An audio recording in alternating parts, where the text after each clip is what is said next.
Fala comigo, fãs de Overlord e aqueles que gostam do lado sombrio de Nazarick. Hoje é dia de vocês se prepararem, porque a gente vai entrar nas profundezas da Grande Tumba e revelar os piores atrocidades cometidas pelas temíveis Pleiades, desde a frieza calculada da Yuri Alpha até o sadismo implacável da Lupus Regniapeta. Cada uma dessas personagens aí guarda segredos obscuros e histórias de arrepiar, por isso que a gente vai ordenar aqui e eu vou te contar tudo o que você nem imagina que rolou das atrocidades que elas já fizeram. Tá preparado? Então bora que bora!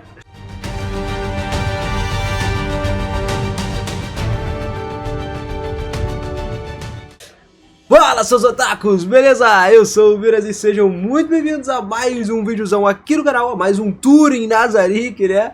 Olha, videozão de Overlord tem que ter o seu like, cara. Eu sei que você é fã de Overlord, então capricha nesse likezão aqui. E olha só, hoje vamos separar em níveis de atrocidades aí o que cada uma das Pleiades fez. No nosso top, começando pela peça do comando ali, a vice-líder, né? Yuri Alpha. Tem relativamente pouco a criticar sobre a Yuri Alpha, cara. Mesmo que ela não tenha muitas atitudes que poderiam ser consideradas atitudes mais malvadas, né, digamos assim, a Yuri Alpha ela também não hesita em deixar sobreviventes se tiver em situações complicadas, incluindo aqueles que caem nas armadilhas da Grande Tumba de Nazarick, para serem levados a cada uma das câmaras de tortura. Ela permanece leal ao Ainz e participou de algumas das atrocidades cometidas pela Grande Tumba também, ou ao menos contribuiu indiretamente para que isso acontecesse. Curiosamente, a Yuri ela tem um conflito interno interessante. Sendo uma morta-viva, mais precisamente uma Dullahan, né, um tipo de morto-vivo sem cabeça, por isso que eu já falei isso várias vezes, mas ela usa aquela gargantilha justamente para não descolar a cabeça dela, ela é afetada pelo mesmo tipo de supressor emocional que o Ainz acaba enfrentando, aquele que não deixa ele ter emoções dentro do game. Em outras palavras, ela não sente emoções fortes, como alegria, tristeza, raiva ou até o medo. Isso torna ela não apenas fisicamente eficaz, mas também uma emocionalmente morta-viva também, né? Então acaba que ela não se apega a ninguém. Sob essas condições, ela ainda ensina as crianças, tá? Talvez uma das coisas mais trágicas e irônicas sobre a posição dela, né, como a cabeça com o karma positivo. Basicamente, uma mulher que tem literalmente, sei lá, uma morta-viva que ensina as crianças sem se apegar a elas. É doideira pensar nisso. Mas vamos para a próxima aqui. Depois dela nós temos a Lupus Regniapeta, a sorridente mais sombria da tumba de Nazarick. Tem muito a se dizer sobre ela, cara. A Lupus Regni ela costuma colocar as pessoas em situações mais do que constrangedoras e é notoriamente meio sádica também, com o prazer evidente em ver o sofrimento das outras pessoas. Se tivesse oportunidade, provavelmente ela adoraria ver a Carne Village lá em chamas, irmão. E ela se diverte com o sofrimento dos aldeões, age como se fosse uma curandeira meio sádica, né? Essencialmente uma curandeira, mas com um toque mais cruel. E depois da derrota lá das tropas sob o comando do príncipe herdeiro Bárbaro, que atacaram o Carne Village, a Lupus Regni visitou o Bárbaro e os sobreviventes das suas forças. Naturalmente, ela não estava sozinha, ela trouxe consigo a tropa de goblins particularmente fortes e brutais, conhecidos como os Redcaps. E cara, essa ação foi premeditada porque ela sabia que os soldados do Bárbaro, na sua maioria camponeses, né, tinham sido forçados a fazer isso, esses trabalhadores e tudo mais, eles sentiriam que eles ainda teriam mais medo em ver ela junto com todos os outros goblins ali depois da derrota deles. E esses traços e ações dos personagens mostraram muito sobre as complexidades e os dilemas morais que começam a surgir nas funções e lealdades ali deles. Então assim, continuando explorando cada um deles, entendendo melhor o porquê que eles se tornam únicos, quando vê o inimigo, a Lupus Regniapeta ela é conhecida pelo sadismo. Ela aproveita a oportunidade para prolongar o sofrimento do Bárbaro, por exemplo. Como curandeira, ela já é famosa por deixar os oponentes mais fracos, tipo assim, sofrerem pelo maior tempo possível. E se possível, ela cura eles para fazer eles sofrerem de novo. Isso fica especialmente evidente na reviravolta que acontece no universo, onde ela luta contra Clementine. Nesse confronto, a Lupus Regni não só rasgou a Clementine em pedaços, mas curou ela depois, tá? Só para despedaçar ela de novo. A propósito, a Clementine provavelmente também foi derrotada pela Zexi, como todos os outros da escritura negra, apesar de ser alguém acostumada com batalhas e dor e tudo mais, mas isso não é na história canônica principal. O Bárbaro, por outro lado, era um príncipe herdeiro que cresceu protegido num palácio e não tinha experiência significativa de combate, exceto por algumas sessões de treinamento, prática, coisa básica, entendeu? E a Lupus Regni, ela estendeu o tormento dele por meia hora, rasgando ele várias e várias vezes, curando ele de novo só para repetir esse processo. Além disso, a Lupus Regnia podia usar a magia do fogo, e como a luta aconteceu à noite, ela aproveitou a luz da lua cheia para poder extravasar ainda mais os impulsos mais sádicos dela, porque ela é uma lobisomem. Então, lua cheia, lobisomem, sabe como é que é, né? Esse ato brutal deixou claro que ela era ainda mais cruel do que a sua irmã, a Solution Epsilon. Mas a próxima da fila é Narberal Gama, conhecida como Nabi, também extremamente cruel, mesmo que de uma maneira um pouco mais diferente, né, do que a gente está acostumado. A Nabi, ela não tem um autocontrole quando se trata de insultar os seres humanos, chama eles de vermes sem problema nenhum, e também de outros termos depreciativos para a raça humana, tá? Até o Ainz dá um estabefe nela quando ela começa a falar essas coisas, mas assim, dada a oportunidade, ela acabaria eliminando todos os humanos ao seu redor, sendo contida só pelo olhar do Ainz, que dá um toque leve na parte de trás da cabeça para manter ela sob controle várias vezes. Ela tem que manter o disfarce de aventureira Nabi, né? Ela quase que atacou o grupo inteiro de aventureiros porque interpretou mal uma situação ali.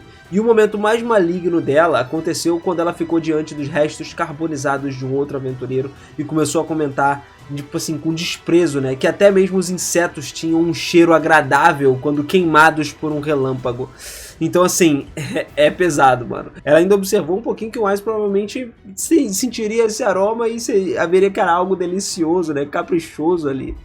Bom, em seguida continuamos com a CZ Delta. O primeiro momento de destaque dela foi provavelmente quando ela deu um abraço, ou melhor, um abraço de urso, né? Na história. Só que a Delta, ela tem alguns hábitos de pegar e guardar coisas que ela considera fofas, mesmo que essas coisas nem sempre gostem muito disso. Tipo assim, o eclair, tá ligado?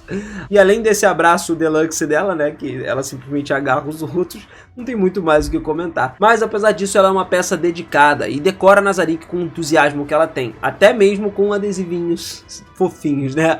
A CZ, ela não hesita em lutar por Nazarick, aceitando todas as consequências das suas ações, por mais cruéis que elas sejam. Inclusive, ela serviu como uma unidade de infiltração por trás das linhas inimigas e participou de uma agressão devastadora em nome da tirania do Império Demoníaco, lá, Jaldabaoth e tudo mais. Ainda assim, essas são tarefas básicas esperadas de qualquer um dentro de Nazarick, cara. E no contexto geral, a ficha dela permanece quase que limpa. Ela não teve nenhum problema de, sei lá, uma coisa muito sádica assim, ou algo do tipo, além dos abraços fofos dela. Bom, agora vamos falar de alguém com karma ainda pior do que o da Lupus Regnia Beta. Solution Epsilon. Cara, a Solution, ela foi ordenada pelo Sebas a curar a Tuari, né, depois daqueles tormentos que ela sofreu pra caramba, usando um feitiço raro de Nazarick, que não poderia ser produzido em larga escala. E esse ato não agradou a Solution naquela época, que ela detestou tratar algo tão insignificante como um ser humano comum com uma gentileza absurda. Ela até questionou, ficou de forma irônica ali, se o Sebas queria que a Tuari fosse devolvida ao estado que estava antes de ser maltratada, listando de uma forma mais detalhada todas as feridas e traumas da garota, tudo que ela tinha sofrido. Além disso, a Solution também mencionou duas catástrofes não especificadas que só poderiam ser contraídas por mulheres e transmitidas por homens. E foi ela que falou pro Ainz como o Sebas estava agindo também, porque ela já estava de saco cheio de ter que fazer isso tudo pela Tuari. Em outras palavras, a Solution, ela insinuou que a maneira sutil e cruel que a Tuari havia contraído duas doenças, né, depois do tempo forçado lá na indústria do entretenimento, ou seja, prostituição, enfim. A Solution acabou sendo conhecida por carregar pinças, né, para esses fins específicos. Um toque mais sádico, que revela um lado mais perverso dela.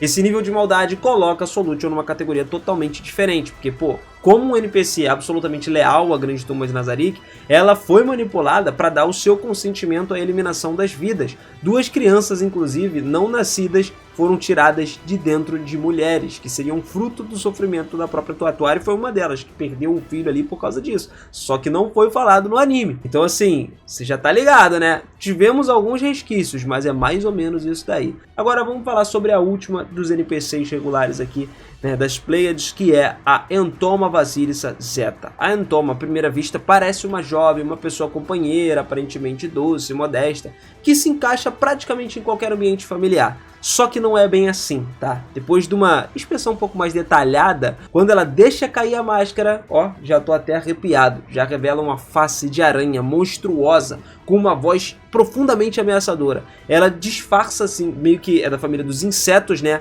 E ela disfarça o lábio. Basicamente é como se fosse uma versão distorcida de uma voz de Yei. literalmente. A Entoma, ela é conhecida por enxergar o mundo em termos de relações entre predador e presa. Sendo um poderoso NPC da Grande Tumba de Nazarick, ela vê o mundo mais como um campo de caça do que um lugar ameaçador, como muitos dos seus habitantes acreditam ser. E em certa ocasião, a Entoma até vagou ali pela capital do reino Restize carregando o braço de um humano pela metade do osso, o que acabou levando uma batalha com uma lendária princesa vampira lá, a Evelyn, né? Isso demonstra que ela não tem muita preocupação em esconder a natureza perversa que ela tem. Além disso, a Entoma chegou a pedir permissão da Yuri Alpha para transformar a sua base em Nazarick em uma armadilha letal para capturar qualquer visitante. Obviamente essa solicitação foi negada, mas nada disso representa a pior característica dela. Por exemplo, o nome Vasilissa se traduz como Rainha dos Insetos, e ela tem o hábito de devorar outros insetos, incluindo alguns próprios aliados de Nazarick. E eu já tô arrepiado de novo de tão nojento que isso é. E esses insetos, lógico, são de classificação inferior.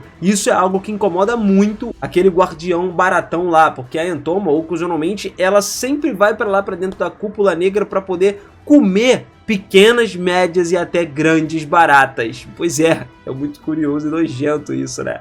Essa é uma das poucas ocasiões que eu não tenho grandes objeções, até quando se fala de perda de aliados em Nazarick, já que, como eu já mencionei, são só baratinhas, né?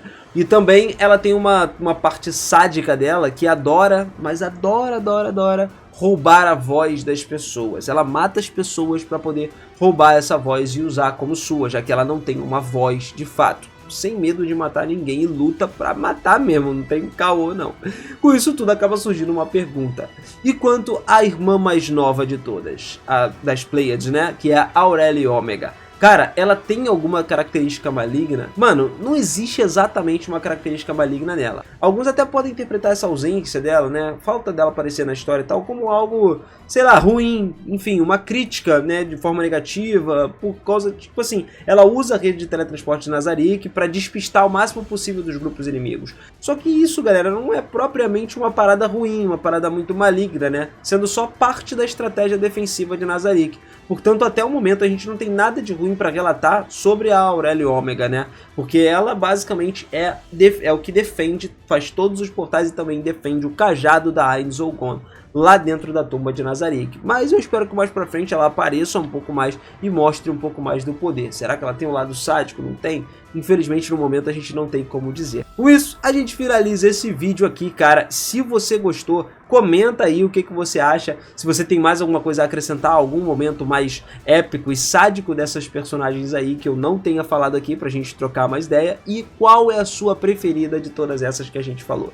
Comenta aí também. Não esquece, cara, se você quiser saber muito mais coisa de Overlord, você tem que estar acompanhando aqui no canal, porque eu tô sempre trazendo novidades do nosso caveirão, tá? E sabe como tu faz isso? Clica no botão de se inscrever e ativa esse sininho. Não te custa absolutamente nada. Pelo contrário, só vai te ajudar a se manter mais informado. Tamo junto sempre, família. Beijo no coração de vocês e eu te vejo no próximo vídeo, hein? Obrigado. Valeu!